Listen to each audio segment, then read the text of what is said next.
Okay. It is great to be here. Thank you all for coming.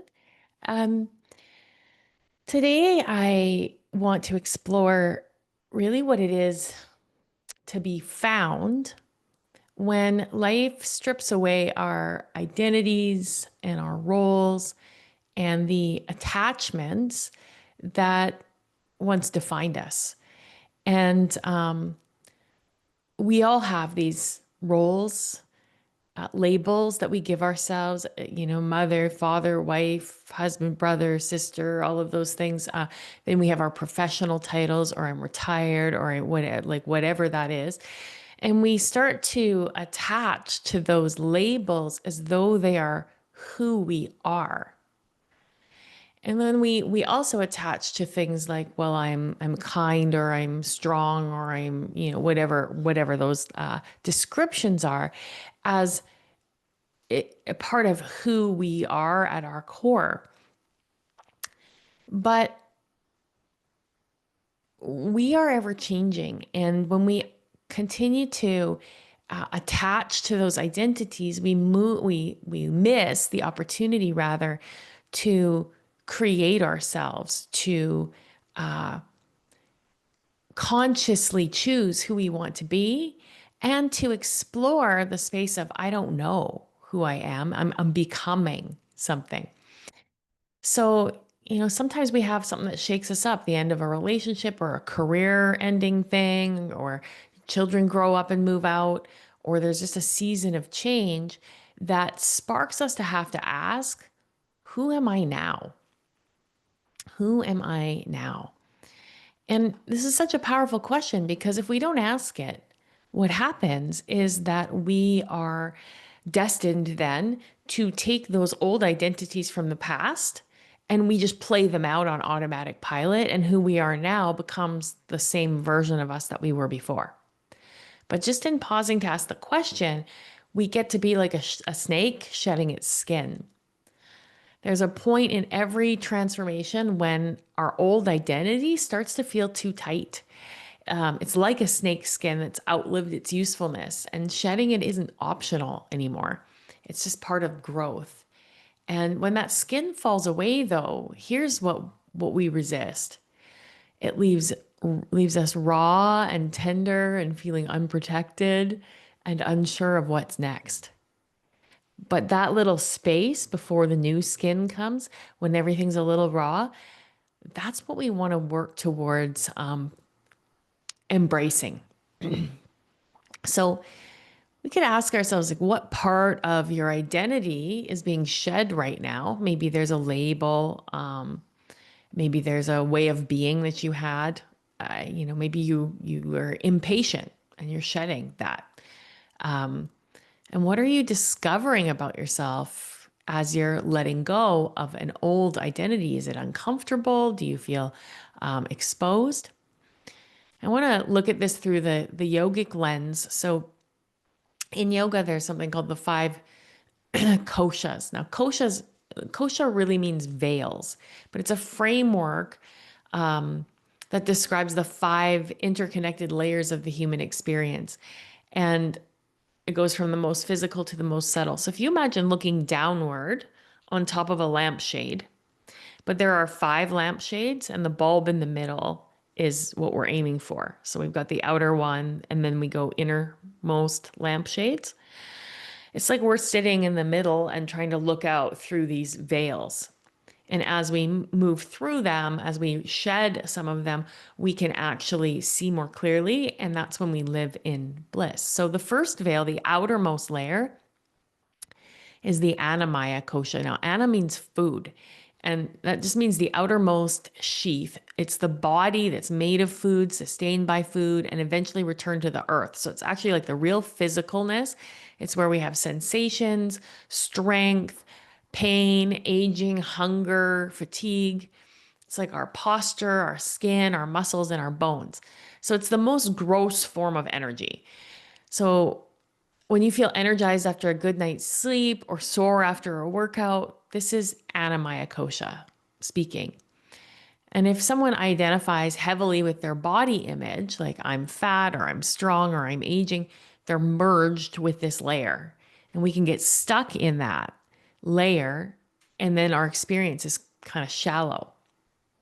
Why it matters when we're shifting our identity is that when roles shift, we sometimes hyper focus on the body, trying to look okay, even when we don't feel okay.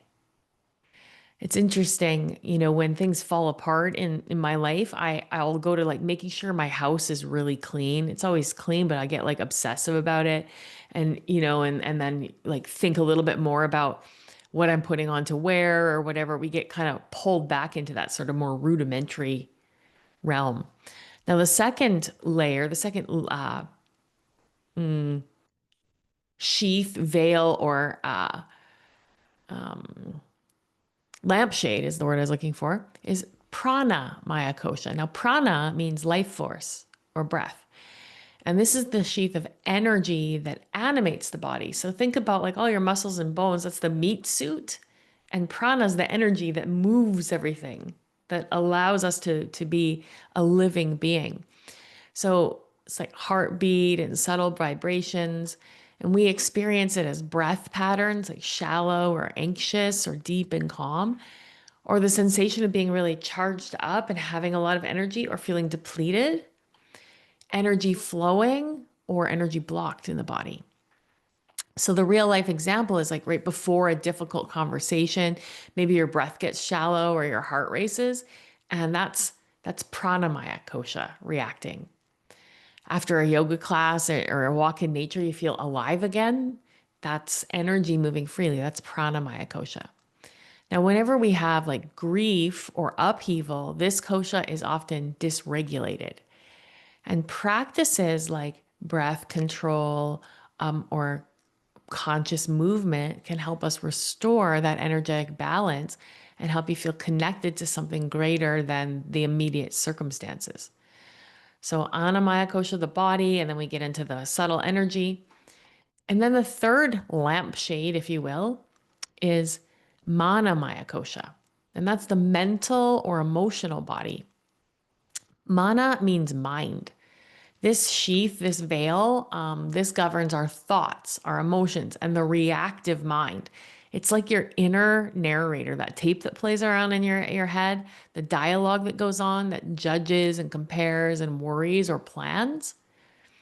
So we experience Manamaya Kosha as inner dialogue. Like, what if I'm not good enough? What if they don't like me? Emotional states like grief, joy, anxiety, or rage, and habits of thought like overthinking or catastrophizing. Like, what if this goes badly? So, you might find yourself spinning around about what someone thinks about you, or even if nothing was said, or playing over something you said to someone else in your head and wondering what they think about it. The other way that we experience this is like when a role that we have falls away. When a role like wife or mother is lost, this layer can become chaotic with stories like I failed or who am I without them. So when we're talking about identity loss, when we're talking about shedding the skin of a snake, why this matters is this kosha can get really loud at times of transition. And for us to recognize that that's part of the process, we cannot get caught in it. We can see it, witness it without reacting to it. Pausing to observe our thoughts and not believing them all begins with a shift inward towards truth. Now, the fourth lampshade or kosha is Vijnana Maya kosha. And Vijnana means discernment or knowing, like your inner knowing. And so this sheath is actually your inner guide. But to get to your inner guide, we got to go through the physical. I'm hungry, I'm thirsty, I'm tired, then we get to the prana, like the energy, and then we have to get through the mind, the thoughts that thwart us and constrain us. And then we start to be able to listen to the inner wisdom. And this is the part that can witness all of this other stuff going on without getting swept away. Okay. So it's the quiet voice that says, this isn't right for me. I need to let go.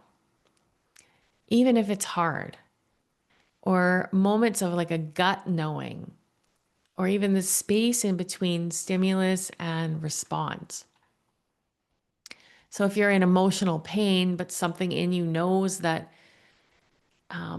that whatever choice you made was the right path, or you pause before reacting to a text and you choose grace instead of defensiveness, an example of Vijnana Maya Kosha.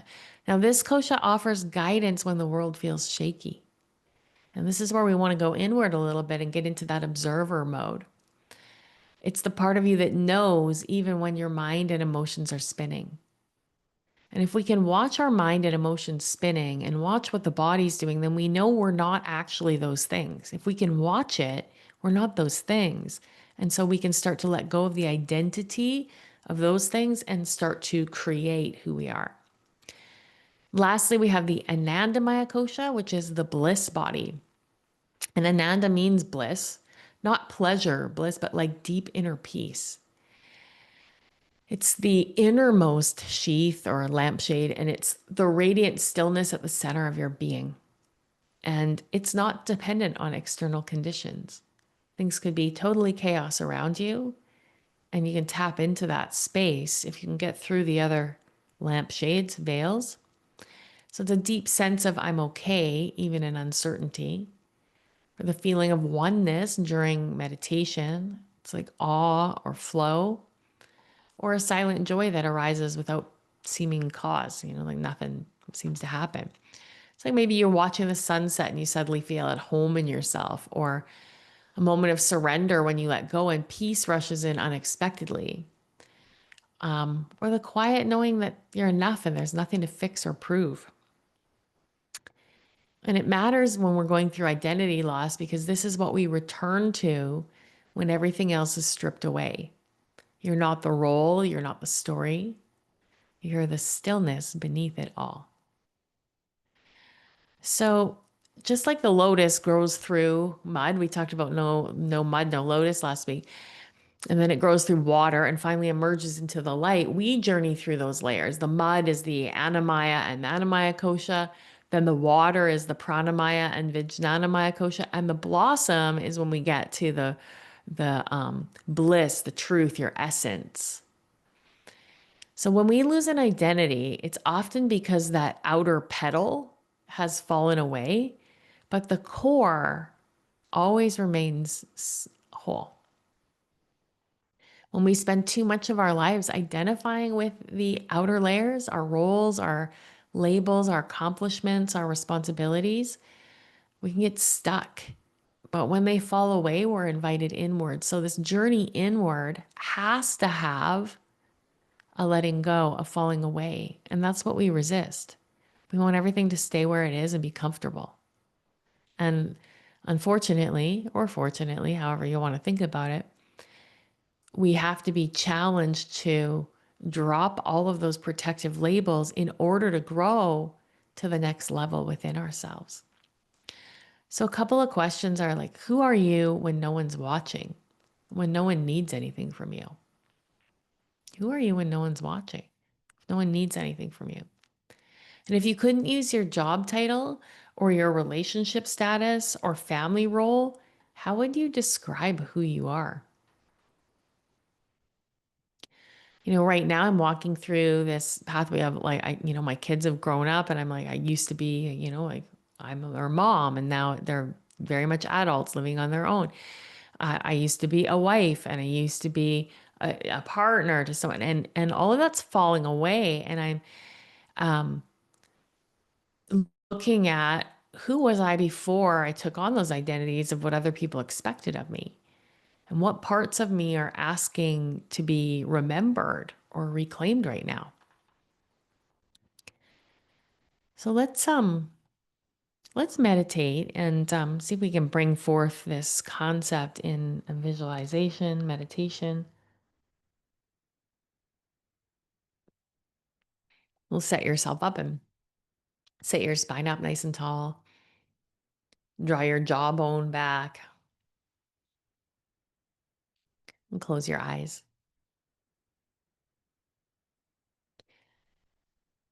And let the next inhale gently fill you and have your spine rise.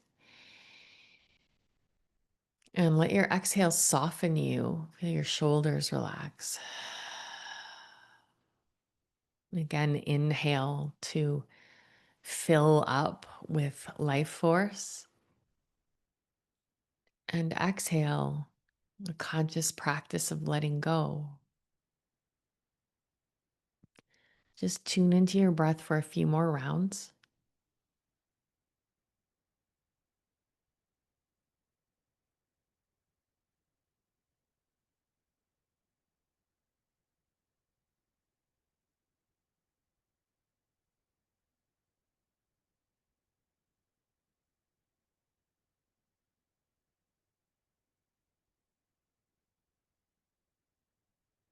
And with each breath, imagine you're walking away from the noise of the world and toward the center of yourself.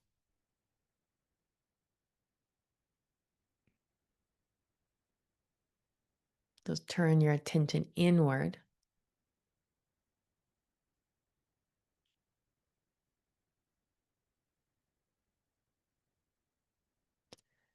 Now visualize arriving at a temple, a sacred temple. The temple is timeless. It's familiar. It feels like home. It's you. It's your inner sanctuary. Imagine pushing the door open and step inside. And as you enter, just notice relics of your past roles and identities just kind of scattered all over the floor like old garments, like things you've discarded. Wife, husband, leader, caretaker, performer, fixer. Just pause and see what's there. Acknowledge all of those labels and bow to them with gratitude. Then you continue walking deeper into the temple. And with each step, it's like shedding another layer. You release the need to be understood, the need to be chosen, the need to prove anything to anyone. You keep walking,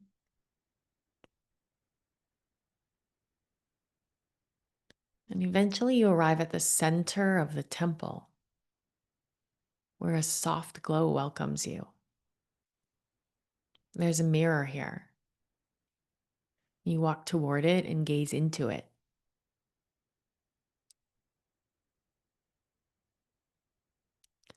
But what you see is not the outer image that you identify with. You see your essence, whole, radiant, unchanged by time or circumstance. Take a moment to just see yourself, not as a role, but as a soul.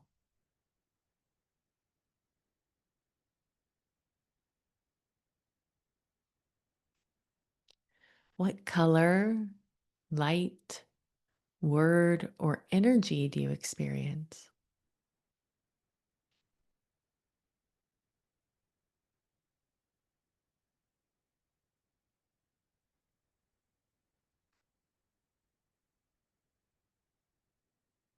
Let it settle into your heart space.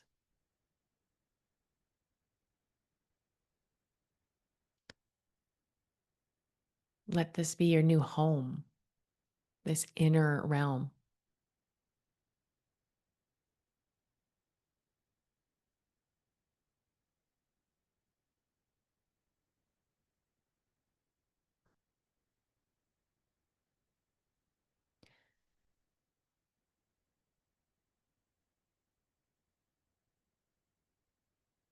And gently bring your attention back to your breath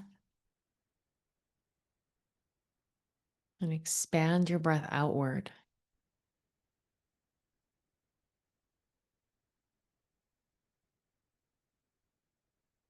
The breath, your greatest teacher, reminding us that in order to become something new, we must let go of who we were.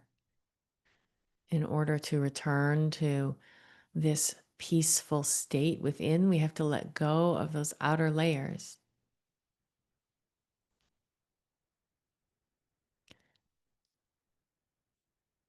And whisper to yourself, I'm not lost. I'm remembering.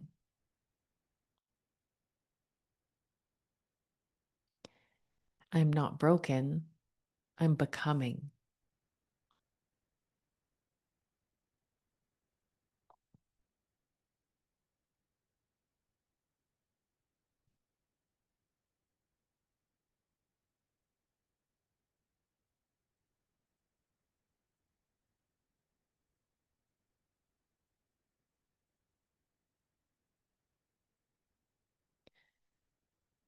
And bring your attention back to the outer layer, to the physical body, and feel your feet and your seat, your skin, temperature.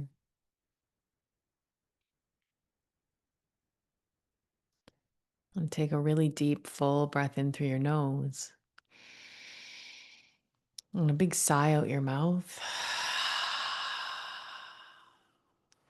And let your eyes flutter open. So, what if we weren't this fixed idea of who we are, which is mostly us having spent our lives trying to be someone to someone else?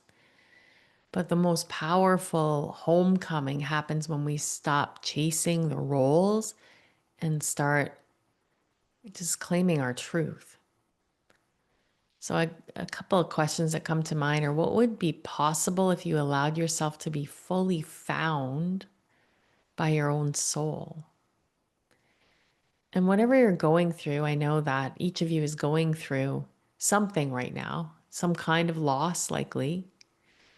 And what if this moment of loss is the very doorway to your most authentic self?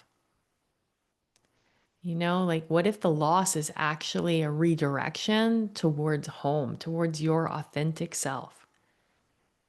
Then how would you interpret, feel, carry that loss instead of it shouldn't be happening, it's hard, I don't like it? If it's actually directing you home to your soul, could you welcome the loss? So that's what I have for you today. And I hope that you found some value in thinking about our very human experience of going through the koshas and clinging to identities.